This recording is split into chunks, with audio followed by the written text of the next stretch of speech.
Matt, can you please tell me the story of Endless Coffee Cup? By the way, I love the name of the podcast, but please tell me the story. Well, I wanted to start a podcast, and basically I went back and I looked at all the domain names that I own. You know, if you've been in this business for any length of time, you buy domain names based on inspiration, and I had about 15 years of domain names just collected, and I went through them actually to see what I liked. But I had actually run a website about coffee years ago, and I was, just doing some affiliate marketing and actually trying coffee. I was getting coffee sent to me. It was one of the best things, just one of those experimental sites that you run. So I still had the domain name. And to me, I always love meeting people for coffee. And as you can tell, I'm a big coffee fan. But some of the best conversations I've had in my life have been over a cup of coffee. So that's how we went with that name.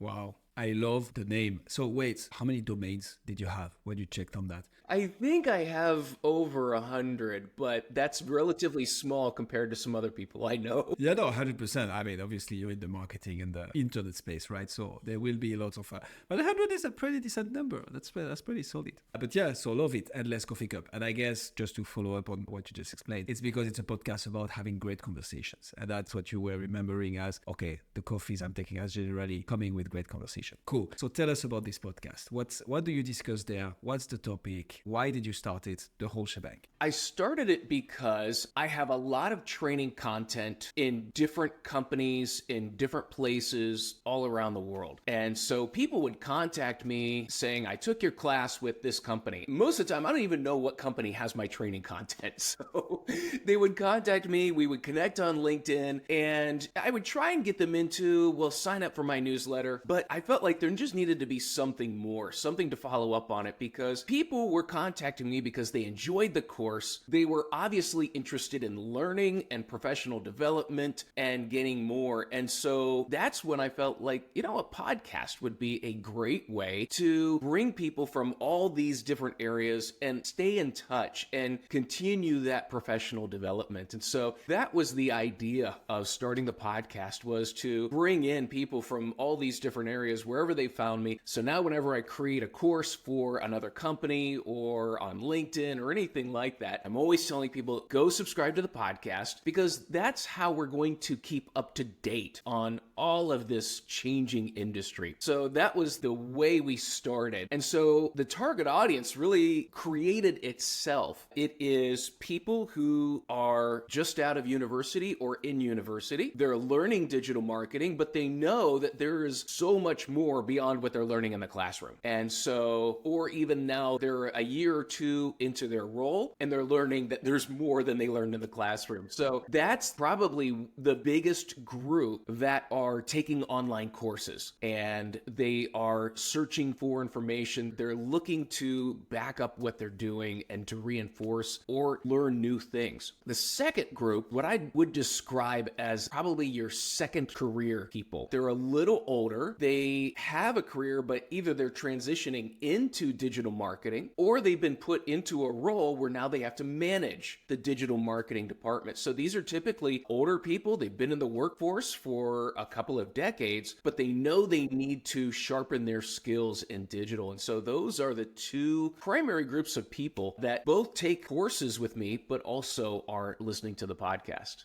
Lots of things I want to unpack here. So the first thing you mentioned is about the trainings that you give. So usually the way to do things is like listen to the podcast story and then make the link with the business. But here I feel it's kind of interdependent here because you created it for that. And that's very interesting because we often have people who created a podcast because they wanted to talk about a topic, to expand their brand. You created it as a mid-funnel asset in the sense that you have people in the first place, right? Then it turns into something you didn't expect, like all the podcasts. But the first thing was, okay, those people are reaching out to me because they found out about me via channel XYZ. What can I give them for free to keep on providing them value? Oh, a podcast, which actually is very smart. And there you provide more value. The training courses that you give, what is it about exactly? I suspect there is some digital marketing in it, but what do you provide courses on? So primarily, I provide courses on search engine optimization, on website analytics, content marketing, boy, and that's a thing we can keep going back, website architecture, keyword research, there's conversion optimization. So I've got courses on some websites going back probably more than 15 years that I have. Even when I had an agency, people were bringing me in to create training courses for their association, for their organization, or also for training companies that were putting out content. So it's one of those things that you never know what course is out there and what someone takes. And so it's always fun to hear where people come from. 100%. And so let me pick your brain on something here, Matt. SEO optimization. Can you optimize podcasts for SEO? Absolutely you can. And that's one of the things, there are so many tools out there now. I'm actually developing a search engine optimization training course right now. It's so different than the courses I made 10 years ago, 15 years ago, because we have so many more tools and the tools are better. But if you're putting your podcast on YouTube has a keyword tool to look and see what people are searching for and the words they're using. And so, optimizing the podcast from the title, the description, even what kind of content you're going to create. And then you can get as detailed as getting into the ID tags as well if you want, but you can optimize. Okay, but makes sense. So you can optimize for SEO. Is it the same on the platforms as well, like Apple Podcasts, Spotify? From your knowledge, can we optimize for SEO there? Because the thing we found out is, so obviously, we do SEO optimization, but from articles that are written based on the podcast content. And there we find that super relevant because in the podcast episode, you will have tons and tons of relevant keywords for your industry. If your podcast is at least virtually connected to your business or what you want to promote on your website, so that's a good way of providing SEO benefits to our clients thanks to the podcast. What I'm interested in, though, is search engine of the podcast platforms themselves. For instance, on Spotify, it's much harder to, as a user as well, right? It's much harder to just find some great content based on a question. I don't know, how to feed my hamster. And I will not get relevant content necessarily on Spotify, for instance. So have you cracked that one? No, as you said, it is different on different platforms, and Spotify, I don't think makes theirs, their background's not in search. So, information retrieval is a completely new thing for them. Some of your older platforms like a Libsyn, Podbean, they were built on findability. And so that's when you're shopping for, where to put your podcast, that's one of the considerations. Right now, I'm kind of in a hard spot because I'm part of a network and the network got bought by Spotify. And so now we have to use the Spotify method, which I'm really not too happy with, but yeah. Wait, that's interesting. So you're part of the Marketing Podcast Network? Yes. Cool. So we actually had Jason Fall on the show a few episodes back. Nice. So wait, we didn't know that. So the network has been bought by Spotify? Well, let me put it, the network we were using. Boy, I didn't want to, I almost started a whole rumor there. But maybe that would be a way to do it. Spotify, if you're listening to us right now, you know what to do. We were using Megaphone. Megaphone got bought by Spotify. And so now it's transitioned us into the Spotify system. But I will say my favorite one has been Libsyn. I so enjoyed Libsyn and I hated to leave. So if I start another podcast, it will be back on Libsyn. Fair. Okay. Love that. Sorry, it was a nice tangent, but back to your podcast, Matt. So it starts with the mid-funnel assets. The other thing you mentioned was interesting is that people who are a few years in their career in digital marketing, and they find out that there is so much more. Actually, that made me thought, I was Googling it at the same time. The learning curve of when you start, you're clueless.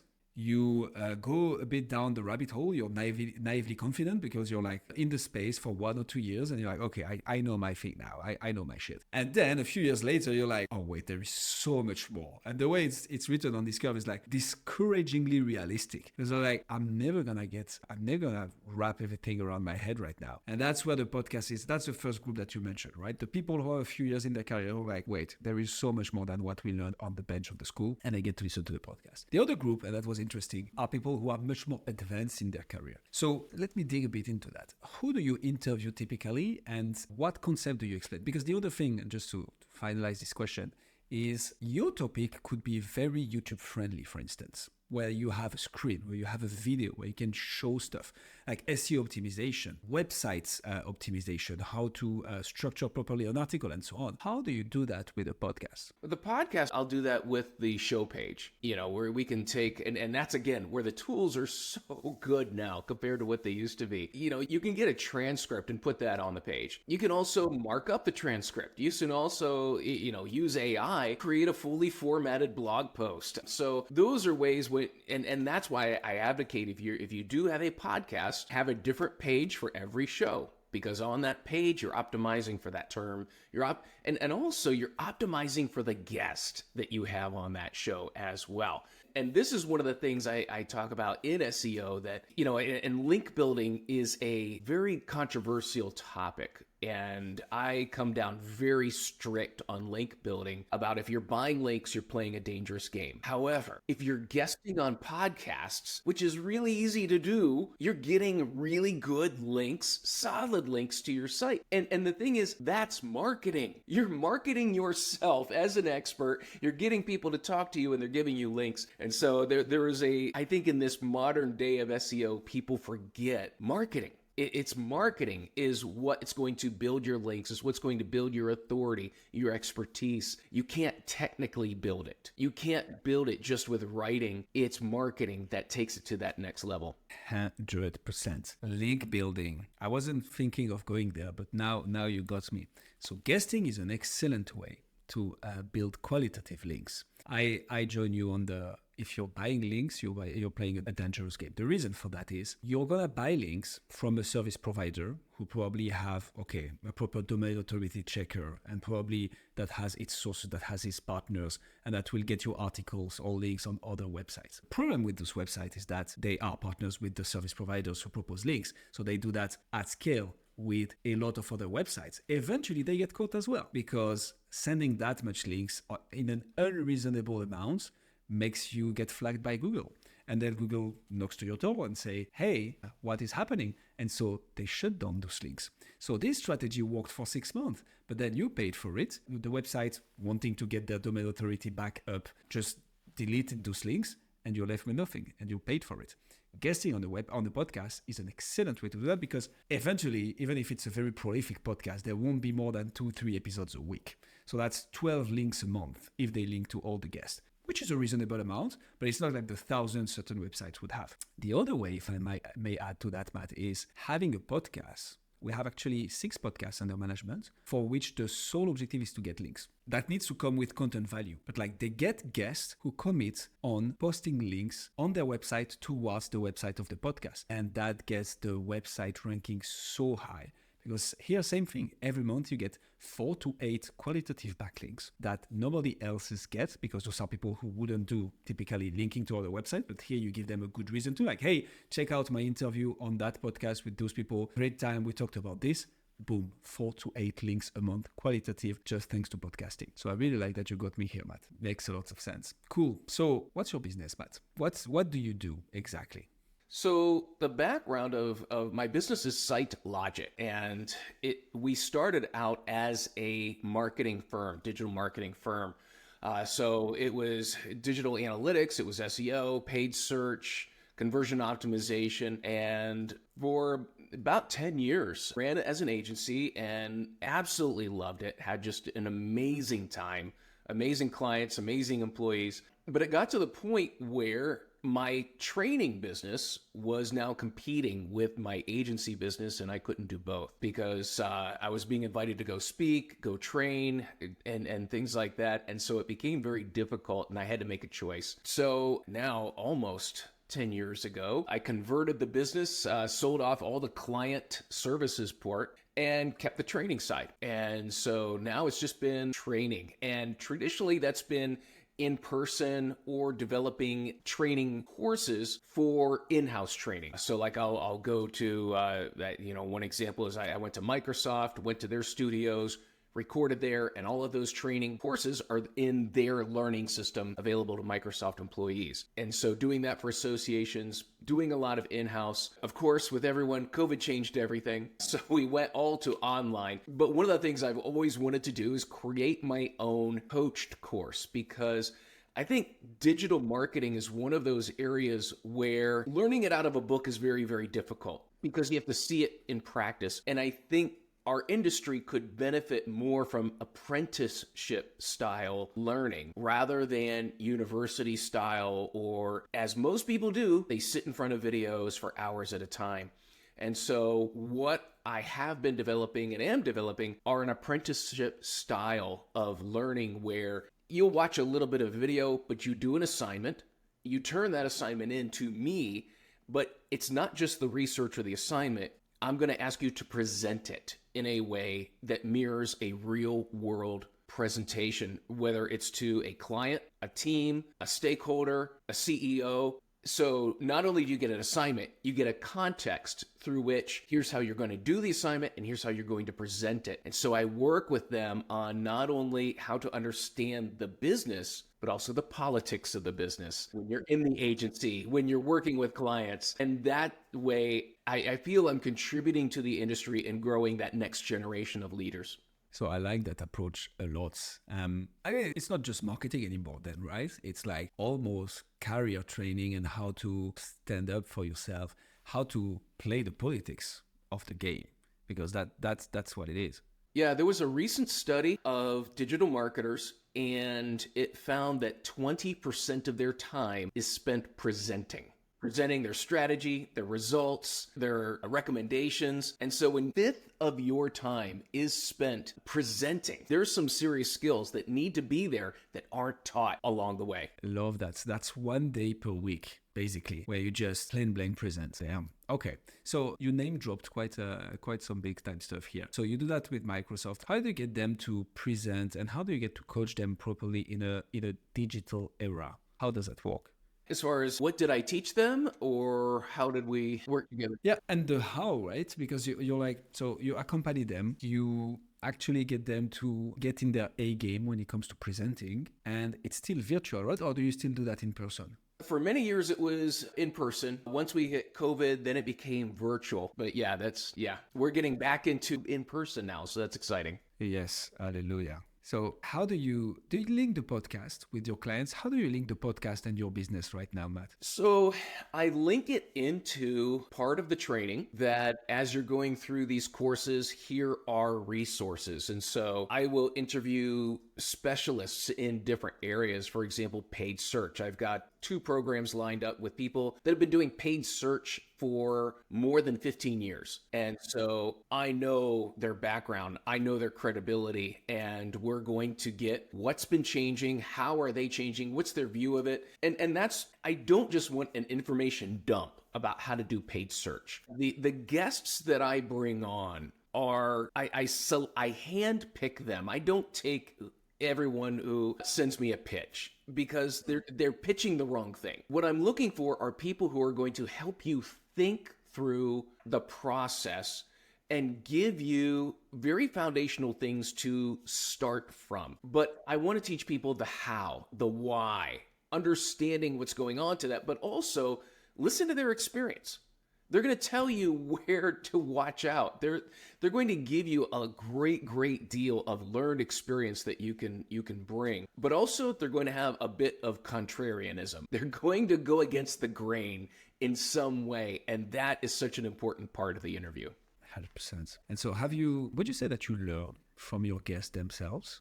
Oh, absolutely. Every show I learn something. That's one of the things I absolutely love about podcasting is that I learn something. It's keeping me up to date. And when you talk to other really smart people who are really good at what they do, you can't help but learn from them. And, many times I've had a podcast. I've taken some of what they do. I put it into my courses. And now I can take a little clip of them saying it and put it in the course. And so it's very, very helpful. And, as you referred to, it is starting to intersect more and more, integrating the podcast in with the course building, in with the business building. All of those things and that would be my advice to people is don't think you need to figure it all out before you start or in your first year. I'm now in probably my 8th year of podcasting, and I feel like I'm just starting to figure it out. So I was going to say it's about time, but no, that's actually fair. And I like that advice here. I want us to spend a bit more time on advice for podcasters and wannabe podcasters later in this interview, but I'm gonna take the opportunity here. 100%, just start. There is this amazing stat, which is 90% of podcasters don't make it past episode 3. And of those who do, 90% don't make it past episode 21. Like, it's actually so easy. You just need to do it. Like, take your microphone, record 4 episodes, publish them, you're better than 80% of the podcast. It's crazy, but it also shows how, not difficult it is, but how hard it is for people to just like get started, because lots of people want to have it all figured out before they even start. And the only thing that it does is that it makes you not start. So definitely like that a lot. And you iterate along the way, and you learn, and you add more stuff, and you change the way you do it, and you interview more and more amazing people. So let me pick your brain and pick the brain of your guest. Can you teach me something about paid search? What did you recently learn that I could use? What did I recently learn about paid search? No one likes Performance Max. Yeah, and that's the thing. Everyone I'm talking to, and that's the thing, I knew they wouldn't like it. And so part of this is I know the tone of the show before they even come on, because, they're seeing these massive changes in their business and how they manage clients and the results of clients. And they're seeing tools being taken away. They're seeing reports being modified. So, but I think there's a larger picture going on. And so, we can talk about some of the specifics that Google is doing and changing and relying more on an AI-based bidding strategy, which none of the experts I know love or like, but the bigger picture that we're seeing here. And that's where we're getting into how to think about it. And that is that Google is, doing what Google does, is they give things for free and then they slowly take them away. And ultimately you're paying for it in some way. And, it's just becoming this big trust us, trust us, we'll take care of it. Says the company that has broken hundreds of laws internationally, had to be sued, but their big thing is trust us. We've got the technology to handle this. And so to me, that is the bigger lesson that we are dealing with. This is just one symptom of a bigger trend that is you as a marketer, or also you as a human in this digital world, need to be aware of, and that needs to be on your brain regardless of what you do, that there's this massive company that is international that really doesn't follow, many laws and then wants you to trust them. And so that's that, when you understand that, and that's part of your thinking, it's going to change how you market. It's going to change how you live. And that's the type of content that I typically will move to. Yeah, and I love that. And having the opportunity to interview experts on those very topics, because, how many businesses rely on Google all their paid ad strategy would be on Google, right? Any e-commerce website, this kind of companies. So it's super cool that you get access to those very people and get trained from them, and you can leverage the training directly in your podcast. That's pretty cool. So Matt, I was checking your podcast. So 137 episodes in, about 8 years going on. What are your key learnings from the podcasting world? And I'm interested also in your perspective on what are your key learnings when it comes to linking the podcast with your business? Key learnings. It's okay to change. It's okay to change course. It's okay to take a year off. When things get busy, when things get crazy, maybe my first couple of years, maybe I had 6 in a year, maybe, because things were busy. You want to start it, but it's not part of your process. So, and then now, because I'm building my a different part of my training business, the podcast is, it's going to change from, casual conversations about this, about technology. Well, now because we're releasing more and more courses, we are changing the focus to education, that it's now going to be digital marketing education. That's going to be the focus of the podcast. And so I'm going to be a little bit more narrow. The listeners may not notice, but I'm going to be a bit more intentional about, we're training people. We've got people who have questions. We have people who are, I can think of different listeners who have contacted me or told me they're listening. One most recently, she was in one of my virtual courses and then told me, I saw her, a couple months after she completed the virtual course. She's now started her own business, started her own website. She is selling services. And she's like, your podcast is just one of those things that motivates me and keeps me going. So, that inspires me now. And that helps me understand who my audience is, that this is, it's part inspiration, it's part motivation and education. And so how do I now keep bringing in guests? How do I bring in content that's going to provide that motivation to the listener?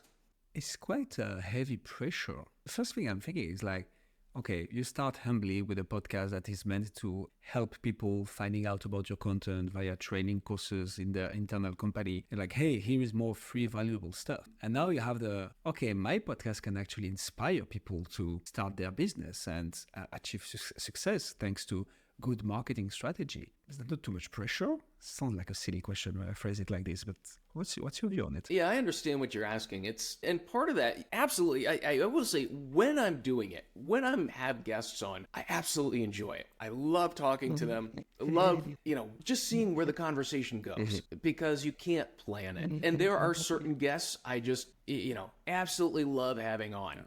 Because I know what it's going to be like. And I've got probably 2 or 3 people that have been on the podcast probably 6 or more times. Oh, wow. Because they're just great guests and they bring good information, but they're entertaining as well. And I know I know that conversation, but yet you're going to go through times where honestly, you just don't feel like it. And for me, about a year ago, I lost my father. He had dementia for a number of years and finally succumbed to that. And honestly, for the next 6 months, I did not want to do a podcast. I was tired. There was a lot to deal with. And the funny thing is that had nothing to do with the podcast, but you're going to go through times where it's a chore or you may not even want to do it. And so I feel like, I'm kind of getting back into the enjoyment of it, that I need this. And so that just that realization is you're not always going to be in the same mental state. If you start doing this for more than a couple of years, you're going to go through periods where your business is taking your time, your family is taking your time,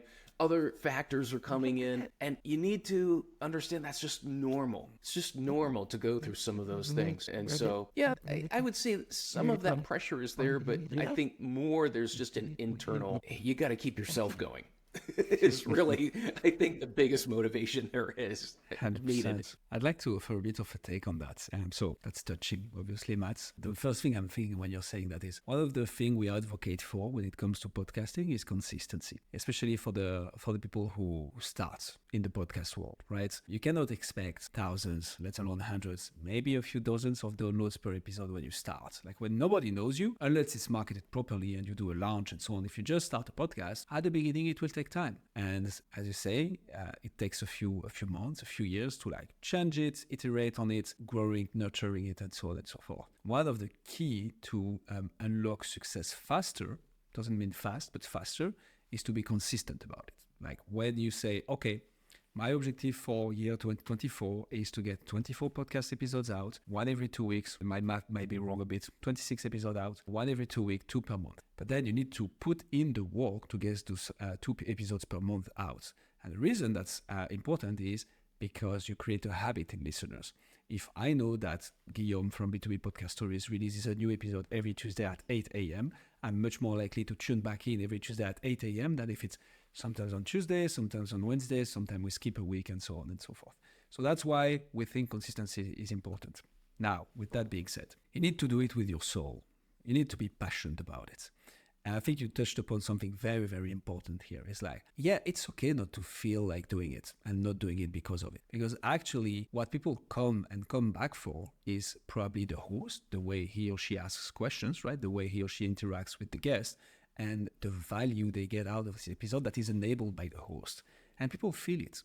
Like if you're 6 feet under and you're really not feeling like doing a podcast, people will just hear it. People will just feel it. And it might not be worth. So like take a step back, take a bit of time off, and then come back stronger and get back with business. I wanted to highlight that because the story you were mentioning, Matt, is touching. And although consistency is important, there is this importance of like putting your soul in it, putting your passion in it is also very, very key in a successful podcast, I think.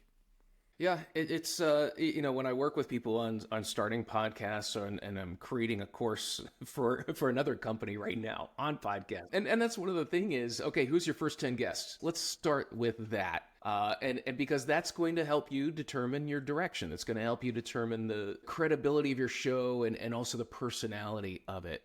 but I'm very, very open and honest with them. You're not always going to feel like it. There are days I'm like, why did I start this?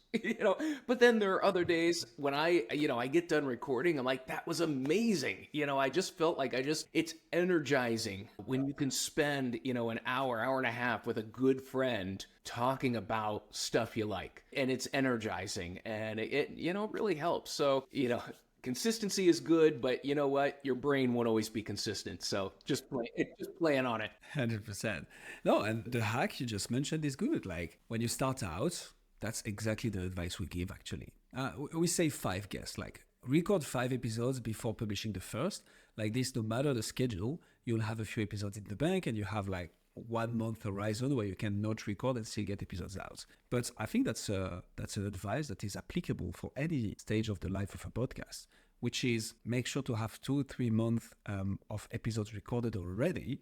So if you have like some business pressure or something personal coming up or whatever it is, you can eventually still get podcast episodes out, and this is not affected. You get the machine to keep on running.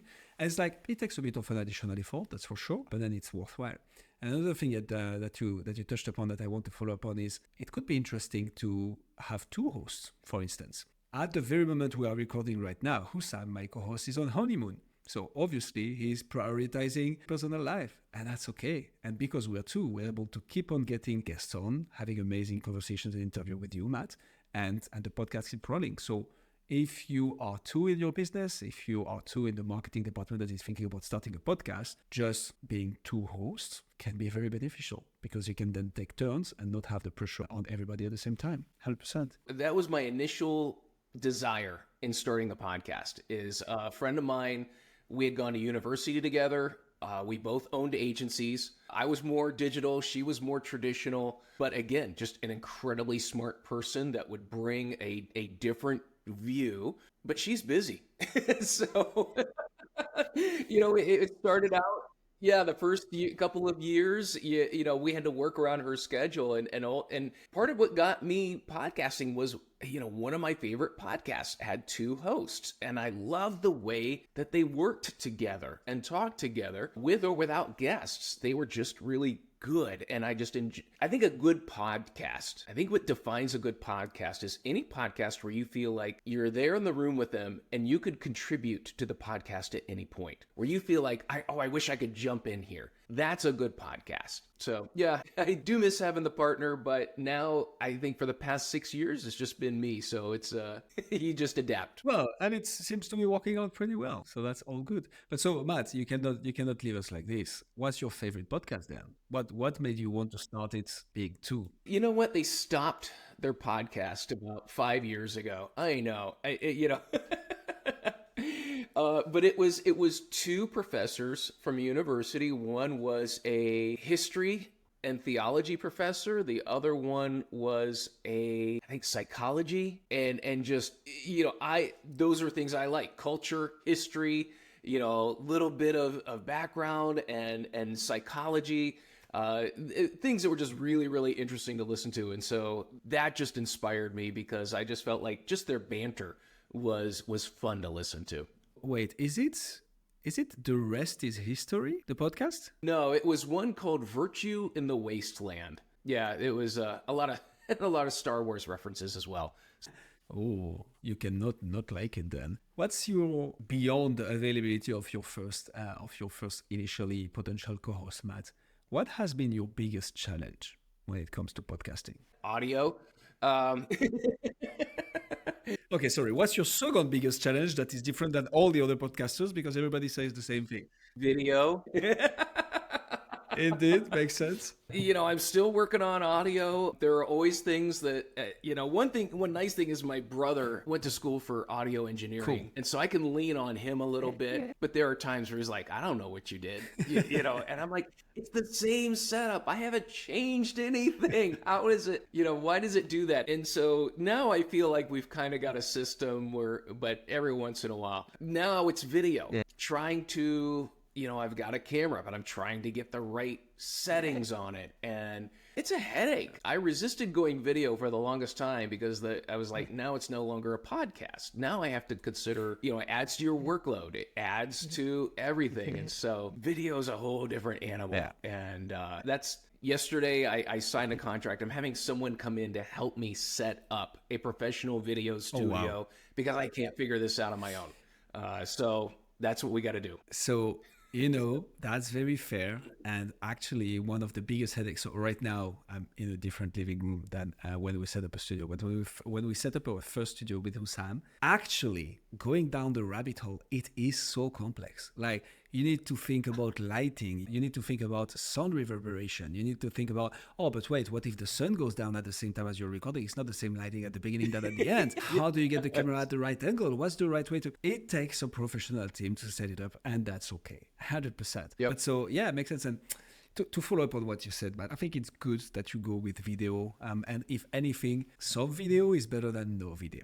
And the reason I'm saying this for all the podcasters and wannabe podcasters listening to us right now, YouTube is becoming big on podcasts. Google Podcast is going to shut down. Google is shutting it down to focus on YouTube Music and YouTube Podcast because that's what they are doubling down, because YouTube is the platform for long-form video content, and they have been missing out on podcasts for so long. So right now, they are going to push on podcasts, and there is an audience to get there. And just publishing might get you some additional dozens, if not hundreds of views. And the second thing is there is a reason Spotify is now allowing video on their platform.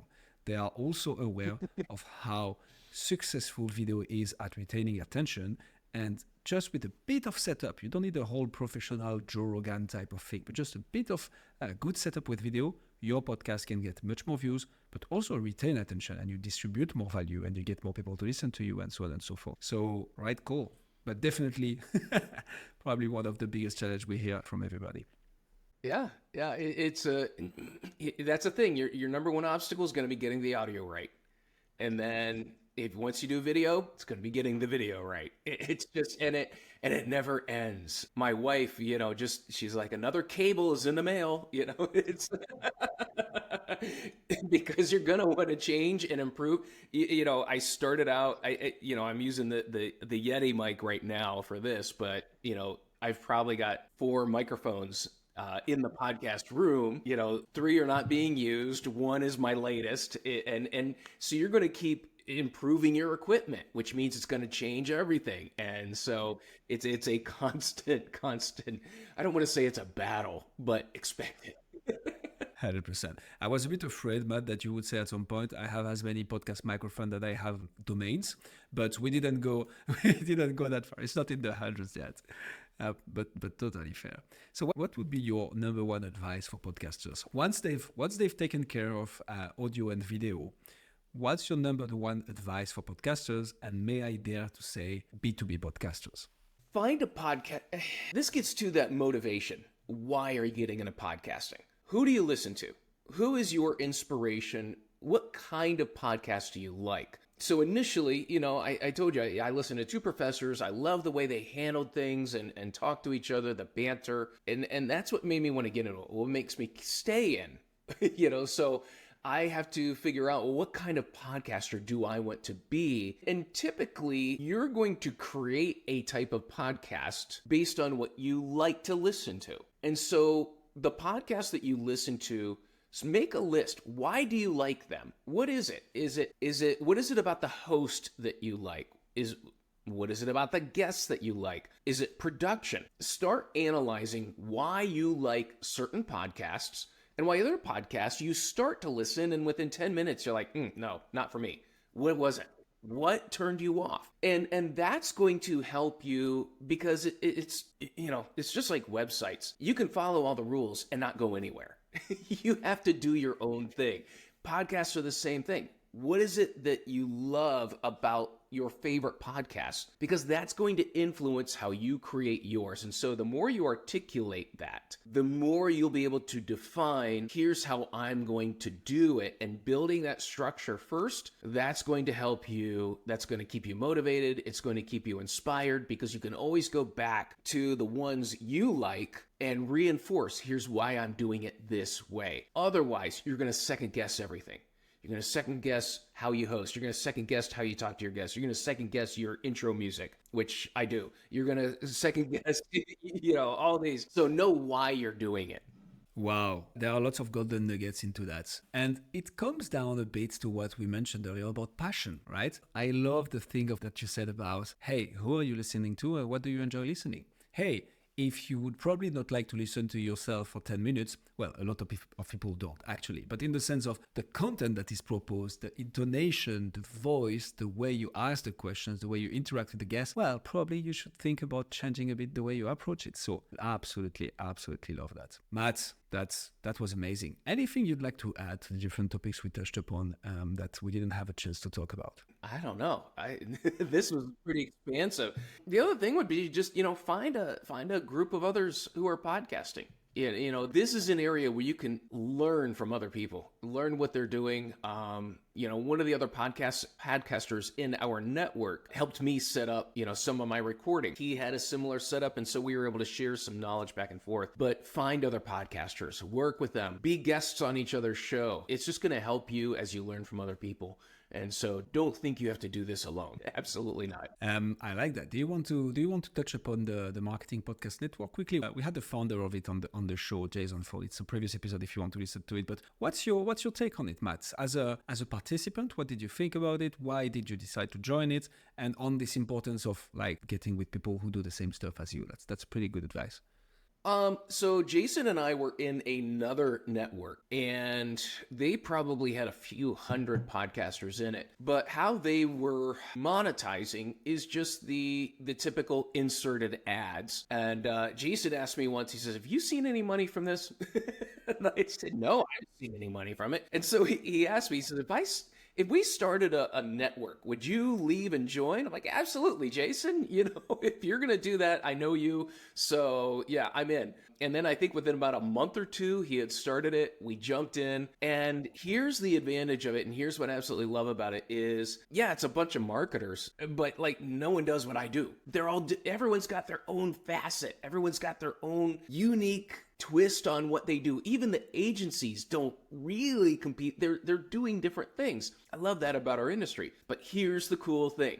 The most amazing thing, and people that get into podcasts and want to monetize it, you're never going to do it selling ads. No, you're never going to do it that. And by that, I mean the ad insertions that a network wants to do in your show. Now, as Marketing Podcast Network, we have, I think we're over 60 members, 60 shows. Now we have companies coming to us saying we want to advertise on the network. And now it's not per insertion. It's here's the amount. Here's how many downloads we have across the network. You're coming together, you're aggregating all of the downloads. And so now an advertiser is going to basically, you come up with an agreement. And we're all getting, I would say, not bad, better than we would have gotten if we were by ourselves. And so anyone who has a podcast, find a group. Join a network of podcasters, and now you can start selling as a group and get much more money. It's just pennies when you do the network insertions. And then, if you get a sponsor, and that's the thing, you don't have to be a huge show to get a sponsor. It's absolutely amazing. And so, if you want to put the work in to find a sponsor to market yourself that way, you can do it. So let me follow up on that last point, Matt, because I love this. You can actually, not to challenge it, but you can actually make money out of sponsorship in your podcast. But you need to have a lot of downloads to make it sustainable and viable. If you're not in the high hundreds of thousands of downloads a month, you're not gonna make any decent money with ad insertions and sponsorship. If you're above that, then by all means, go for it, because the dollars per 1,000 impressions, that's kind of how it can be measured depending on the industry, but whatsoever, then it becomes interesting for both parties, right? For the advertiser, but also for the podcaster. If the objective is to monetize the podcast, there are so many other ways to do it. Typically, lead generation, if you're a business, is one of them. But sponsors might not be the best course of action until you reach that very critical, massive point. Matt, That was really, really good. Oh yeah, one last point actually. If anybody doubting about what Matt just said, that's it's a network of podcasters that are specialized in marketing, and lots of you have marketing agencies, but yet you're all different. That's 100% true. After we interviewed Jason, we had Jan Turcott and Seth Goldstein on the show. If you just listen to the 3 interviews, you, Jan, and Seth, completely different. We don't talk about the same things at all, and that's amazing, because it's like, even in the same niche, which is marketing, which is still a rather broad niche, you can have so many different insights and perspectives and way to do things. So lots of golden nuggets into that. Matt, thank you so much. We like to close these interviews by asking one last question. Can you recommend us and our audience 3 podcasts on top of the Endless Cup of Coffee, obviously, that you're listening to and that are still active? Yeah. The number one podcast that I could recommend is called Hardcore History. It is and I think it is the number one podcast because it's storytelling about history. Absolutely, probably one of my favorite podcasts. The episodes are 5 hours long. So I know, right? That is probably my number one go-to podcast. Number 2 is Team Human by Douglas Rushkoff. Those 2 probably take up the vast majority of my time. And I'm trying to think what's my number 3? B2B podcast stories? Absolutely. No, kidding. And on top of that, it's a bit nasty from me because I'm saying, hey, not Endless Coffee Cup, and then the guy just sits on his own podcast. No, but so if you don't have a third, Matt, that's totally fine. But it's good. We'll check it out, actually. We'll check both out, Hardcore History. And the second one is Team Human by Douglas Rushkoff. And if the third pops out, just shoot us an email, Matt, and we put the last one in the description as well. Matt, thank you so much. Thank you, Guillaume. It's been a pleasure to talk with you today. Likewise.